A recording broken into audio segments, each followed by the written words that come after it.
Hello, everyone. It's my privilege to present Coach Archibald Heppie Hepworth for induction into the Hall of Fame. Archibald Hepworth worked at Williston from 1926 until his retirement in 1973, a 47-year run at the school. Heppie taught history, primarily U.S., European, and ancient, and occasionally Latin and German. He also served as the Dean of Students during the last 12 years of his career.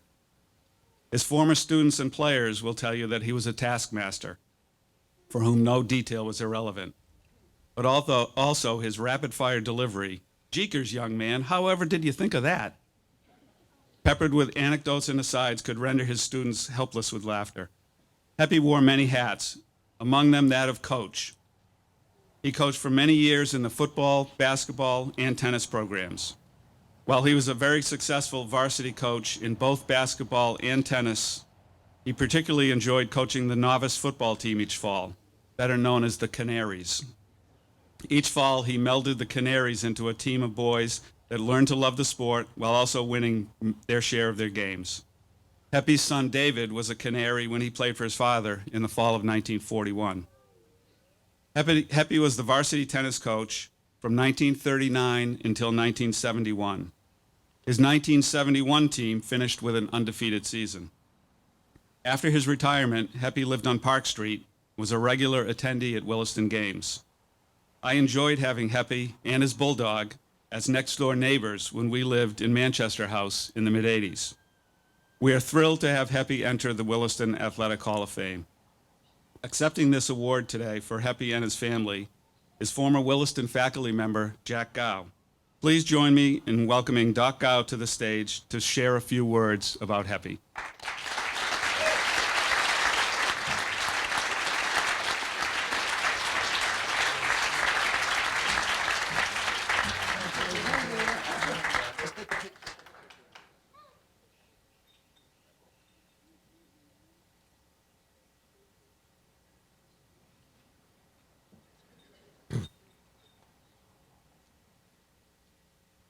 My name is Jack Gow.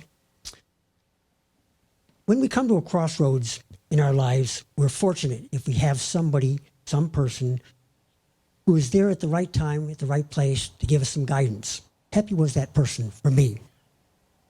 I'll start first with how he approached me after our first faculty meeting in 1969.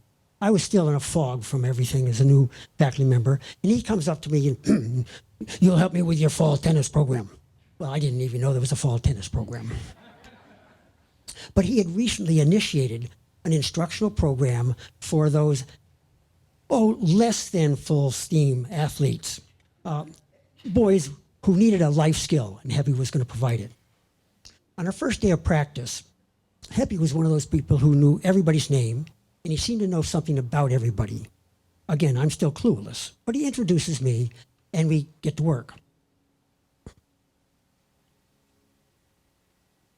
I could see immediately that Heppie was one of those people who treated students with an appealing combination of gruffness and humor, an expectation that they were going to be committed to their exercise, and yet understood that they had limitations. The students seemed to respond readily to this. After just a short time, he stepped back and let me do most of the instructing. I assumed he had 100 other things to do on campus, which he really did. But I think what he also wanted to do is put me to the test. Well, we had a lot of fun that season. I think the kids learned some tennis. I did not have my ankles bitten off by Spence the dog. And I think I passed the test. Because shortly after that practice, he said again in his gruff way, "Well, now you'll help me with a spring tennis varsity team." Okay. Come spring, it was obvious that the people who were trying out for the team all had a tremendous amount of respect for Heppie and wanted to play for him. He possessed those valuable coaching skills of understanding the intricacies of the game, but also the personalities and the abilities of each player so that he could make the most of their skills. He was a masterful coach, which showed in the successful season that we had that year. And as we've just heard, the next year, With many of the same players, we had an undefeated season, and that was Heppie's finale. Well worth it, a wonderful season. The camaraderie of that group was very special, and they revered their coach without a doubt. One other observation I have from those 2 years of coaching with Heppie was the respect that he had earned from coaches of other teams when we played them. It happens that one of those other coaches was my father. Both of them were at their schools, my father at Westminster School and Heppie here, for 47 years. So they passed Craws an awful lot of times. Heppie was an exceptional individual in every way, a true master, educator, coach, and to me a mentor. I'm thrilled that he has been inducted into the Hall of Fame. But I want to come back to my original statement. I had a crossroads in 1969 when I was leaving research and looking at a teaching position. And during my interview here at school, I'm sure I met Heppie, but again, that day was a blur and I don't really remember.